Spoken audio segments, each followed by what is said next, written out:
अस्सलाम वालेकुम। Welcome to my channel voice over by Aamna Shah. I hope कि आप खुश होंगे।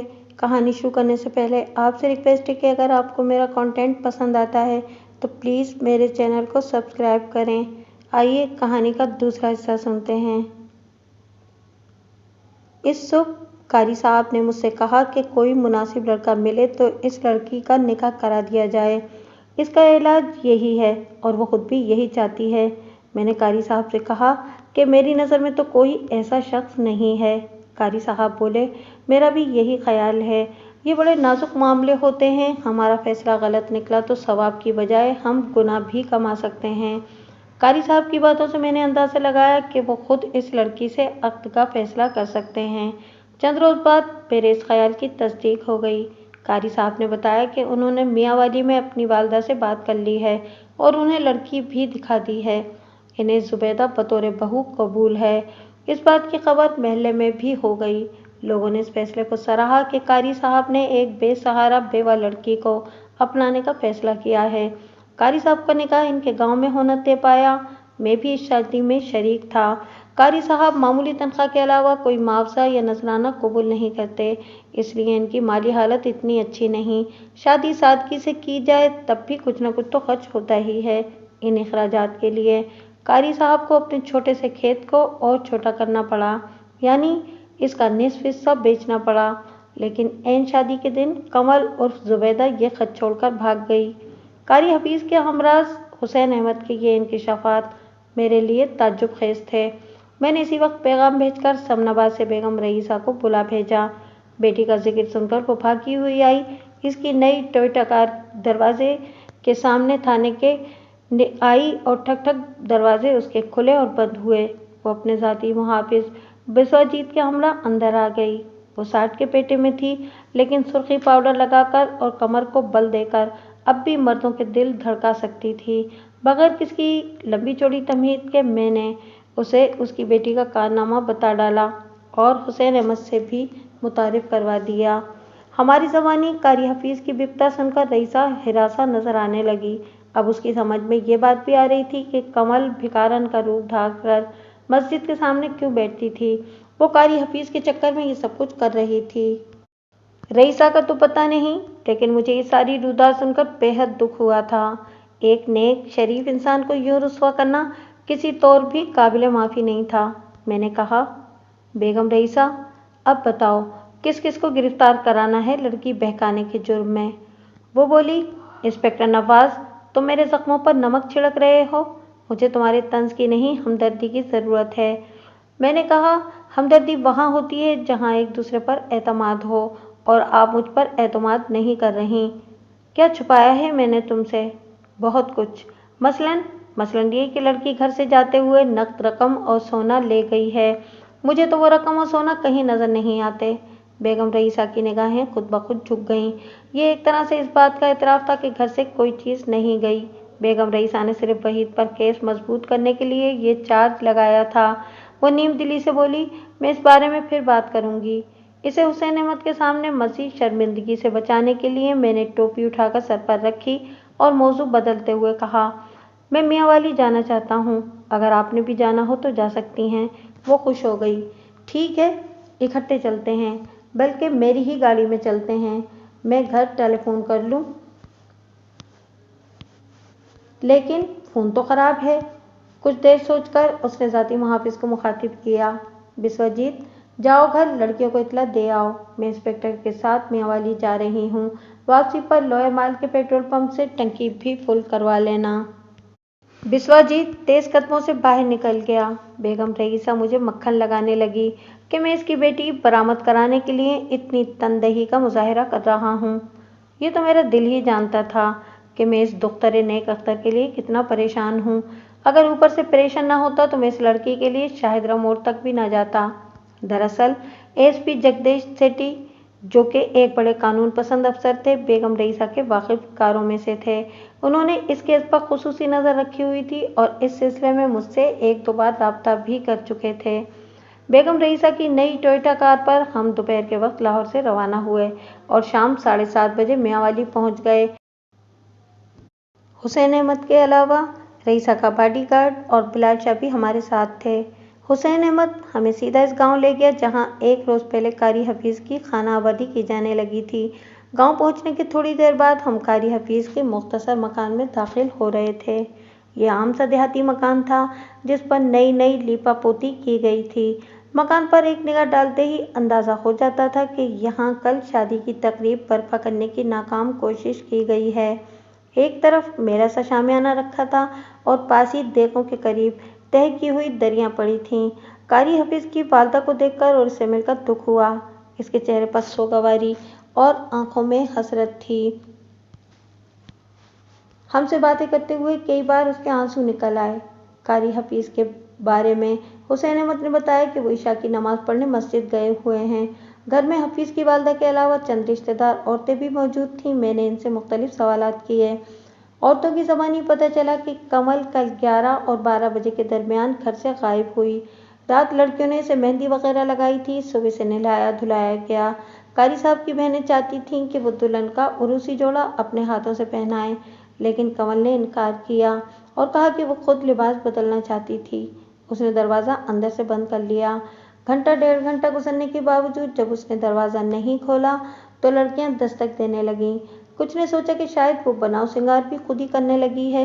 مہمان لڑکیوں میں سے ایک نے پچھلی طرف سے جا کر دیکھا تو کمرے کی اکلوتی کھڑکی کھلی ہوئی تھی۔ اس نومر لڑکی نے چوکھٹ سے لٹک کر کمرے میں جھانکا تو دلہن مسیری پر گٹھری بنی بیٹھی تھی۔ لڑکی نے کئی آوازیں دیں لیکن وہ ٹس سے مس نہیں ہوئی۔ نومر لڑکی بھاگتی ہوئی دوسری عورتوں میں پہنچی اور یہ ماجرا سنایا۔ دروازہ توڑ کر گھر والے اندر داخل ہوئے۔ مسیری پر تکیے اور کمبل وغیرہ رکھ کر عورت کے دھڑ کی شکل بنائی گئی تھی۔ سر کی جگہ ایک لوٹا رکھ کر اس پر صحرا باندھ دیا گیا تھا اور اوپر گوٹا لگی سرخ چادر پھیلا دی گئی تھی۔ دیکھنے پر وہ ہو بہو بیٹھی ہوئی دلہن نظر آتی تھی۔ یہ منظر دیکھ کر کچھ لوگ تو ہنسی روکنے کی کوشش کرنے لگے اور کچھ کے منہ لٹک گئے۔ میں نے بیگم رئیسہ اور بلال شاہ کے پاس جا کر اس کمرے کا معائنہ کیا جہاں سے کمل غائب ہوئی تھی اور جاتے ہوئے خط چھوڑ گئی تھی۔ جس کھڑکی سے وہ نکلی تھی وہ فرش سے خاصی اونچی تھی۔ میں نے کھڑکی کھول کر باہر جھانکا۔ دوسری طرف ایک کچا احاطہ سا تھا جس میں پرالی کے ڈھیر پڑے تھے اور تاریکی میں چند بھینسوں کے حیولے دکھائی دے رہے تھے۔ اب سوال یہ تھا کہ لڑکی یہاں سے نکل کر گئی کہاں ہے؟ وہ جس دن بھاگی روشن دن تھا۔ گاؤں سے نکلتے ہوئے وہ کسی نہ کسی کی نگاہ میں ضرور آتی۔ چونکہ ایسا نہیں ہوا تھا اس لیے سوچا جا سکتا تھا کہ وہ ابھی گاؤں میں ہی ہو اور اس مکان سے قرب و جوار میں چھپی ہوئی ہو۔ وہ جس ٹائپ کی لڑکی تھی اس کے بارے میں کچھ بھی یقین سے نہیں کہا جا سکتا تھا۔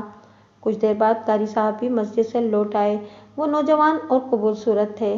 چہرہ تھوڑا سا بیضوی اور داڑھی چمکدار سیاہ تھی۔ دیکھتے ہی اندازہ ہوتا تھا کہ بندہ نیک اور بھلا مانس ہے۔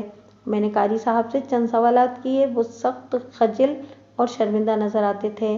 انہیں ایک شرمندگی یہ بھی تھی کہ میں پولیس والا تھا۔ قاری صاحب نے یہ جانتے ہوئے بھی کہ پولیس لڑکی کی تلاش میں ہے اور انہوں نے نہ صرف اسے پناہ دی تھی بلکہ اس کی موجودگی کو کئی ہفتوں تک چھپایا بھی تھا۔ یہ سب کچھ انہوں نے اپنی سادگی کی وجہ سے کیا تھا اور اس سادگی کے سبب قاری صاحب اور پولیس دونوں ہی پھنسے ہوئے تھے۔ بہرحال قاضی حفیظ نے میرے تمام سوالات کے جواب دیانتداری سے دیے اور یہ بھی تسلیم کیا کہ لڑکی گھر سے جاتے ہوئے کوئی قیمتی چیز لے کر نہیں گئی۔ حالانکہ اسی کمرے میں 5-6 تولے زیور، کلائی کی گھڑی اور قیمتی کپڑے پڑے تھے۔ میں نے اکیلے میں بلال شاہ اور بیگم رئیسہ سے مشورہ کیا۔ ان دونوں کا خیال بھی یہی تھا کہ ممکن ہے کمل ابھی تک کہیں ارد گرد چھپی ہوئی ہو اور موقع دیکھ کر بھاگ نکلنے کی کوشش کرے۔ یہ بھی ہو سکتا تھا کہ اسے کسی نے چھپا رکھا ہو۔ وہ کسی بھی مرد کو بے دام کا غلام بنانے پر قدرت رکھتی تھی۔ بیگم رئیسہ نے ایک تیسرا خیال بھی ظاہر کیا کہ ہو سکتا ہے کوئی اسے قاری حفیظ کے گھر سے زبردستی اٹھا لے گیا ہو۔ یہ خیال مجھے اور بلال شاہ دونوں کو پسند نہیں آیا۔ میرے چہرے کی بیزاری کو دیکھ کر بیگم رئیسہ نے اپنے اس ممتا بھرے خیال پر زور نہیں دیا۔ گاؤں میں ٹھیکری پہرا تھا۔ حسین احمد سے کہہ کر میں نے پہرے داروں کو بلایا اور انہیں کہا کہ وہ اپنے ساتھ 5-10 افراد اور ملا لیں اور کل کی طرح آج بھی ہوشیاری سے پہرا دیں کیونکہ لڑکی ابھی اسی گاؤں میں ہے۔ وہ رات ہم نے قاری حفیظ کے گھر ہی گزاری۔ بیگم رئیسہ اپنی گاڑی میں سوئی۔ رائفل بردار بسواجیت رات بھر گاڑی کے گرد پہرا دیتا رہا۔ صبح سویرے میں سب سے پہلے مکان کے پچھواڑے پہنچا۔ जैसा कि मैंने बताया है, यहाँ एक अहाते में पराली के ढेर पड़े थे और भैंसें बंधी हुई थीं। कमल इसी जानिब से निकली थी। मैं यूं ही पराली के ढेरों में घूमता रहा और कोने खदरों में झांकता रहा। घूमता घूमता मैं खिड़की की तरफ निकल आया। दफातन मेरी निगाह एक चमकदार चीज पर पड़ी। मैंने जल्दी से आगे बढ़कर उसे देखा। खिड़की के नीचे गोबर में लिथड़ी हुई कोई धात की बनी हुई शय थी। ये चांदी का तावीज था, जिसके साथ दोनों जानिब स्याह धागा था। मैं देखते ही पहचान गया। ऐसे तावीज पहलवान किस्म के लोग अपने बाजुओं पर कोहनी से ऊपर बांधते हैं। एक शाख की मदद से मैंने ये तावीज गोबर से निकाल लिया और एक नंग धड़ंग बच्चे को हिदायत की कि वो इसे धो लाए। जल्दी इस तावीज की शनाख्त हो गई। ये इस गांव बल्कि इलाके के मशहूर पहलवान जाजी का तावीज था। जाजी इसी गांव में चंद गलियां छोड़कर रहता था। जिस अहाते से ये तावीज मिला था वो जाजी के पीर उस्ताद खलीफा हयात मोहम्मद करमावाले का था।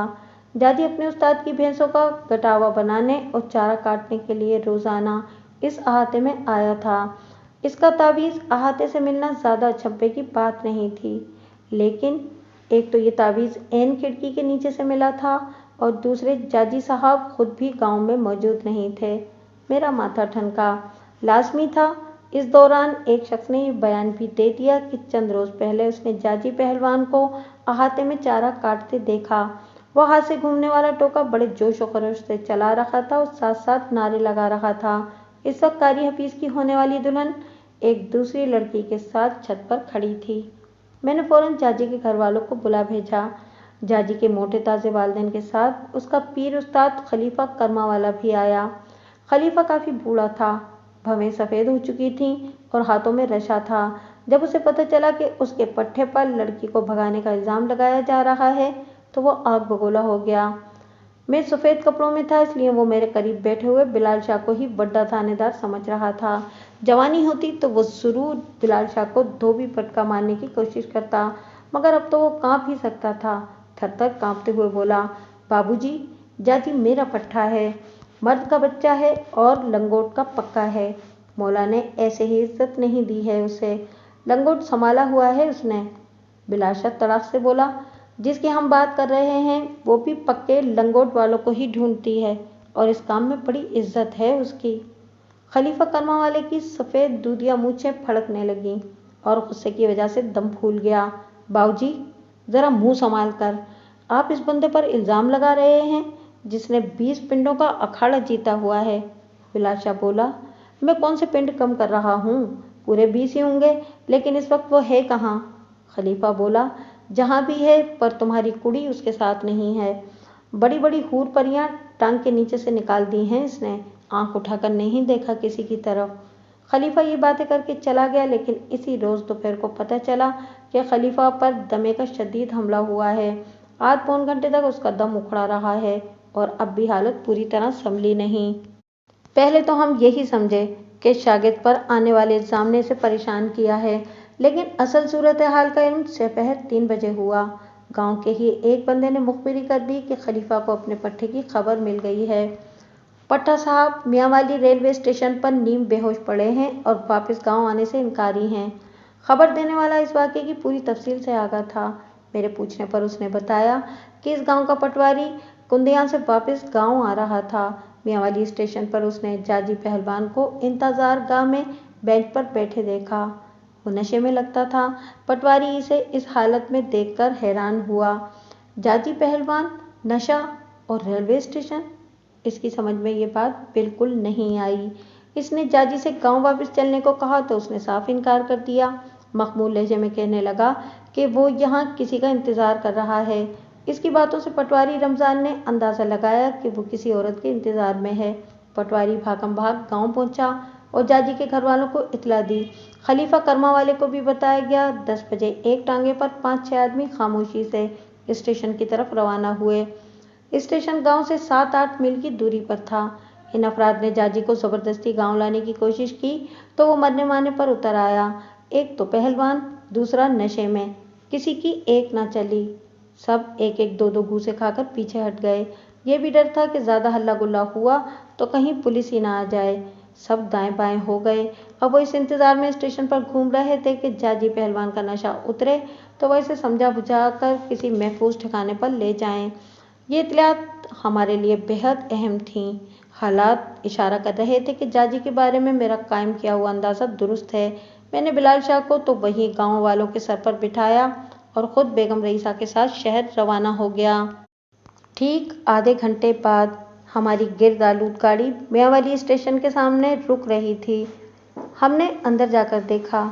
इंतजार गाह में या इर्द गिर्द कहीं भी जाजी पहलवान का सुराग नहीं मिला, ना ही कहीं गांव का कोई बाशिंदा नजर आया। यूं लगा जैसे हमें गलत इत्तला दी गई है। अचानक मेरी नज़र एक पावर्दी कांस्टेबल पर पड़ी। मैंने उसे अपना कार्ड दिखाकर तारुफ कराया और जाजी पहलवान के बारे में पूछा। कांस्टेबल मेरा इशारा फौरन समझ गया। बोला, इस मोटे शराबी को अभी एसएचओ साहब पकड़ कर ले गए हैं।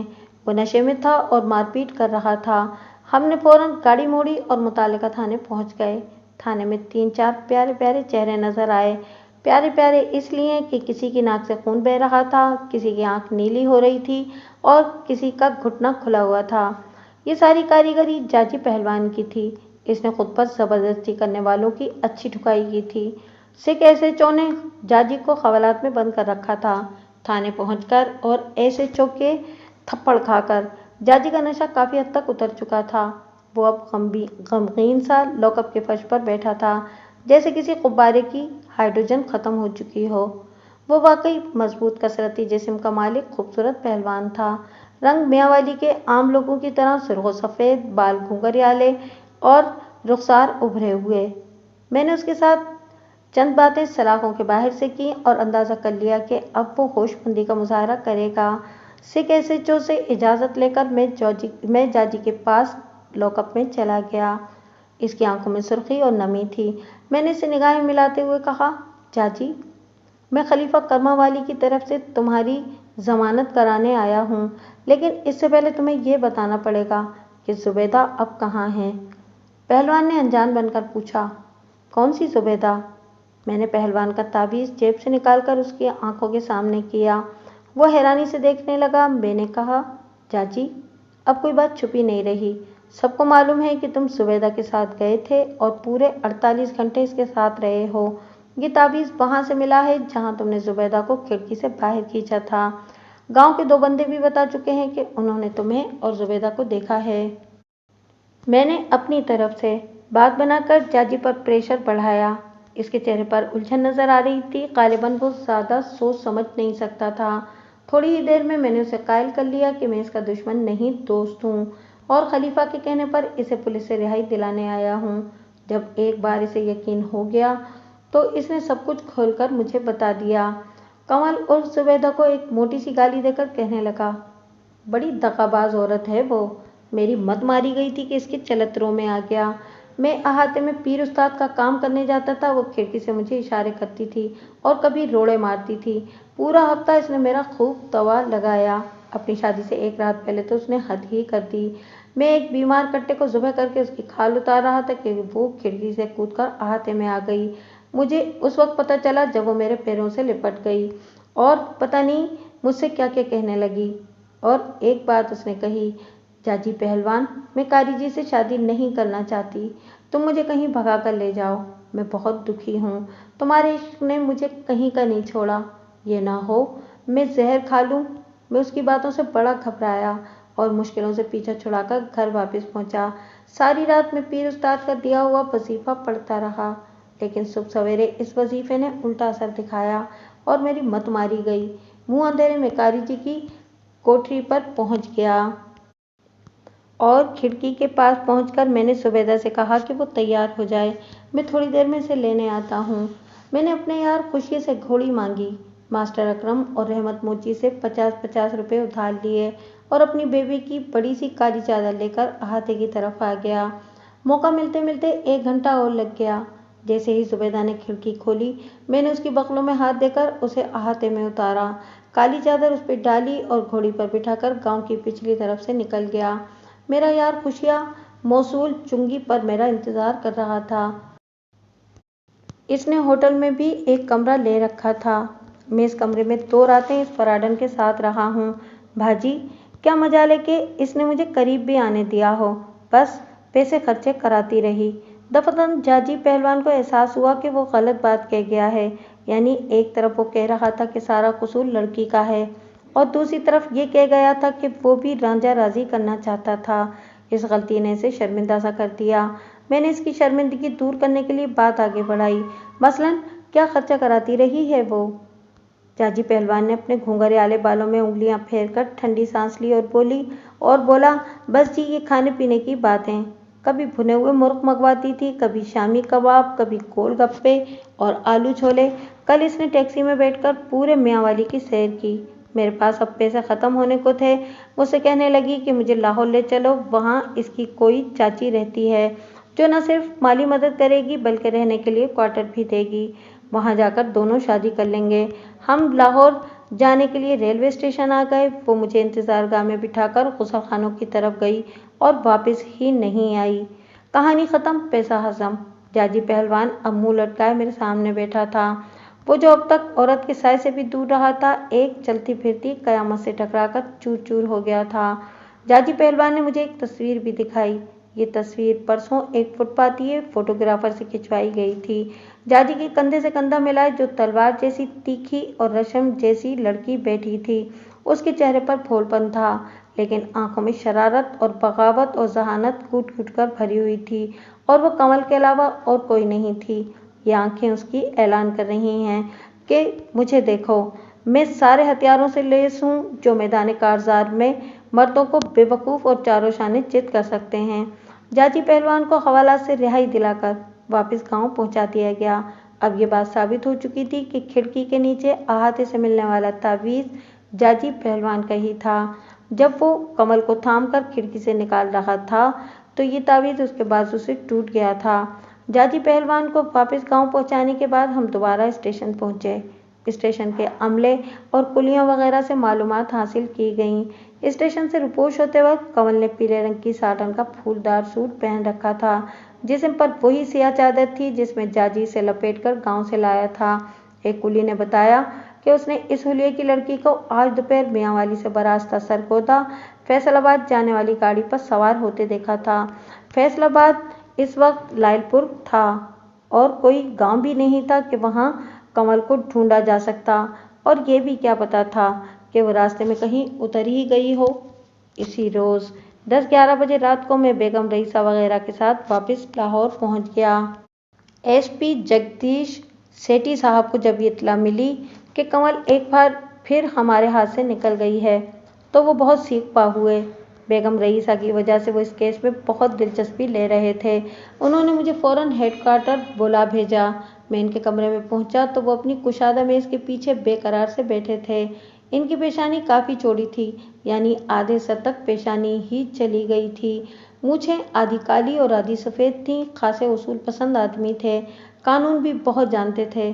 عدالت میں پیش ہوتے تو بڑے سے بڑا وکیل ان سے کنی کتراتا تھا۔ خاص بات یہ تھی کہ جس کیس کے پیچھے پڑتے ہاتھ دھو کر پڑتے تھے۔ مجھ سے کہنے لگے، دیکھو نواز خان، اس معاملے کی کافی شہرت ہو گئی ہے، اب یہ ہماری ناک کا سوال ہے۔ لڑکی کو ہر صورت برآمد ہونا چاہیے۔ اس سلسلے میں جو بھی کر سکتے ہو کرو، لیکن میں ناکامی کا لفظ سننا نہیں چاہتا۔ میں نے کہا، جناب، لڑکی کافی سے زیادہ تیز ہے، اسے پناہ بھی فوراً مل جاتی ہے، اس لیے دشواری پیش آ رہی ہے، لیکن آپ فکر نہ کریں، میں پوری کوشش کر رہا ہوں۔ امید ہے کہ اس ہفتے میں لڑکی کا کھوج لگ جائے گا۔ میری امید پوری نہیں ہوئی۔ اس ہفتے کمل کا کوئی سراغ نہیں ملا، نہ اس سے اگلے ہفتے اور نہ اگلے 5-6 ہفتوں تک۔ تقریباً 3.5 ماہ ٹامک ٹوئیاں مارتے گزر گئے۔ کسی وقت کمل کی تلاش میں شدت آ جاتی اور کسی وقت کسی دوسرے اہم مسئلے میں الجھ کر میرا دھیان اس طرف سے ہٹ جاتا۔ بیگم رئیسہ ہر دوسرے تیسرے روز تھانے کا چکر لگاتی تھی اور ہر تیسرے چوتھے روز ایس پی صاحب میرا ٹیلی فون کھڑکا دیتے تھے۔ وہ اپنے طور پر بھی لڑکی کا پتہ لگوا رہے تھے۔ اس سلسلے میں انہوں نے جاجی پہلوان اور کمل کے پڑوسی وحید کو چند روز حوالات میں بھی رکھا تھا۔ علاوہ ازیں بیگم رئیسہ کے اپنے گرگے بھی لڑکی کی تلاش میں تھے۔ وہ گرمیوں کی ایک جھلسی ہوئی دوپہر تھی۔ بلال چاہ لسی پینے گیا ہوا تھا۔ میں دفتر میں بیٹھا اخبار دیکھ رہا تھا۔ اچانک میری نظر اندرونی صفحات کی ایک چھوٹی سی خبر پر پڑی۔ مہاراجہ ہری سنگھ کی پوتی کا اغوا۔ خبر کی سرخی سے زیادہ اس کی تصویر اہم تھی۔ میں یہ تصویر دیکھ کر چونک پڑا۔ تراشیدہ بالوں والی ایک دبلی پتلی لڑکی کندھے سے دستی بیگ لٹکائے کسی عمارت کی سیڑھیاں چڑھ رہی تھی۔ یہ تصویر غالباً کسی تقریب میں اتاری گئی تھی، کیونکہ لڑکی کے علاوہ کچھ اور مرد و زن کے سر اور بازو وغیرہ بھی نظر آ رہے تھے۔ لڑکی کے پہلو میں کوئی مرد بھی تھا جسے تصویر سے کاٹ دیا گیا تھا۔ یہ تصویر دیکھتے ہی میرے ذہن میں وہ تصویر تازہ ہو گئی جو چند ماہ پہلے مجھے جاجی پہلوان نے دکھائی تھی اور جو اب بھی میری کسی دراز میں پڑی تھی۔ میں نے غور سے دیکھا اور میرے دل نے گواہی دی کہ یہ کنول عرف زبیدہ کی تصویر ہے۔ خبر کا متن کچھ یوں تھا: مس ونمالا کور، جو مہاراجہ کشمیر ہری سنگھ کی پوتی بتائی جاتی ہے اور آج کل لائل پور کے میاں غیاث کی سیکرٹری تھی، کل شام پراسرار طور پر غائب ہو گئی۔ خیال کیا جا رہا ہے کہ اسے اغوا کیا گیا ہے۔ وہ خریداری کی غرض سے گھنٹہ گھر چوک میں آئی ہوئی تھی۔ ایک چشمدید گواہ کے مطابق اسے سرخ رنگ کی اسکواڈ کار میں زبردستی بٹھا کر لے جایا گیا ہے۔ اس ادھوری سی خبر نے مجھے بری طرح الجھا دیا۔ میں نے الماری کی دراز سے کنول کی تصویر ڈھونڈ کر نکالی اور اخباری تصویر سے اس کا موازنہ کرنے لگا۔ میرا یقین اور پختہ ہو گیا۔ دونوں تصاویر میں زبردست مشابہت تھی، لیکن کہاں کنول اور کہاں مہاراجہ ہری سنگھ کی پوتی؟ مہاراجہ ہری سنگھ کوئی معمولی شخصیت نہیں تھا۔ ایک زمانہ تھا کہ پورے ہندوستان میں اس کے نام کا ڈنکا بجتا تھا اور جموں کے مہاراجہ پیلیس پر بڑے بڑے نامور سیاستدان حاضریاں دیا کرتے تھے۔ خبر میں بتایا گیا تھا کہ میاں غیاث کی گمشدہ سیکرٹری خود کو رشتے میں ہری سنگھ کی پوتی بتاتی ہے۔ میری چھٹی حس نے گواہی دی کہ یہ شاہی پوتی کنول کے سوا اور کوئی نہیں۔ وہ اول درجے کی ڈرامے باز اور بہروپا پن تھی۔ مہاراجہ ہری سنگھ تو رہا ایک طرف، وہ خود کو نہرو کی نواسی یا ماؤنٹ بیٹن کی بھتیجی بھی بتا سکتی تھی اور ثابت بھی کر سکتی تھی۔ پہلے تو میں نے سوچا کہ اس اہم خبر کے سلسلے میں ایس پی جگدیش سیٹھی سے رابطہ قائم کروں، لیکن پھر خیال آیا کہ پہلے تصدیق کرنی چاہیے۔ معاملہ اتنا اہم تھا کہ میں نے خود لائل پور جانے کا فیصلہ کیا۔ لائل پور میں ایک نئی کہانی میرا انتظار کر رہی تھی۔ میاں غیاث شہر کا ایک معروف صنعت کار اور بااثر آدمی تھا۔ کاروباری حلقے میں اس کی عزت تھی۔ عمر تقریباً 45 سال رہی ہوگی۔ بچے جوان تھے، 2 لڑکیاں تھیں اور 3 لڑکے۔ وہ مجھے اپنے وسیع اور شاندار دفتر میں ملا۔ میں نے اسے بتایا کہ میں ایک اخباری تصویر دیکھ کر اس کے پاس آیا ہوں۔ تصویر میں نظر آنے والی لڑکی ایک ایسی لڑکی سے مشابہت رکھتی ہے جس کی پولیس کو عرصے سے تلاش ہے۔ میں نے میاں غیاث کو تصویر دکھائی جس میں کنول جاجی پہلوان کے ساتھ نظر آ رہی تھی۔ میاں غیاث نے تصویر کو غور سے دیکھا اور پھر انکار میں سر ہلانے لگا۔ اپنی بھاری بھرکم آواز میں وہ بولا، نہیں انسپکٹر صاحب، پتہ نہیں آپ کس کی تصویر اٹھا لائے ہیں۔ میاں غیاث کے چہرے سے اس کے دل کا حال جاننا خاصا مشکل دکھائی دیتا تھا۔ چربی کی موٹی تہ نے اس کے اندر کے آدمی کو گہرائی میں چھپا رکھا تھا۔ ویسے وہ خوبصورت آدمی تھا، آنکھیں بادامی اور چہرہ سرخ و سفید۔ میں نے میاں غیاث سے پوچھا، کیا میں آپ کی گمشدہ سیکرٹری کے کوائف جان سکتا ہوں؟ مقامی انسپکٹر نے چونکہ ٹیلی فون پر میرا تعارف کرا دیا تھا، اس لیے میاں غیاث نے انکار مناسب نہیں سمجھا۔ وہ خود ہی اٹھا اور درازوں کے اندر سے ایک فائل نکال لایا۔ اس فائل میں سیکرٹری کا نام، پتہ اور دیگر معلومات درج تھیں۔ اس کے علاوہ ایک تصویر بھی تھی۔ یہ تصویر دیکھ کر میرے اس خیال کو اور تقویت ملی کہ ہو نہ ہو یہی کنول ہے۔ فائل پر ایک تفصیلی نظر ڈال کر اور میاں غیاث سے چند ضروری سوالات پوچھ کر میں مقامی تھانے واپس چلا گیا۔ یہاں کے ایس ایچ او پرویز شاہ نے میرے ساتھ خاصا تعاون کیا تھا اور مزید تعاون پر بھی تیار تھا۔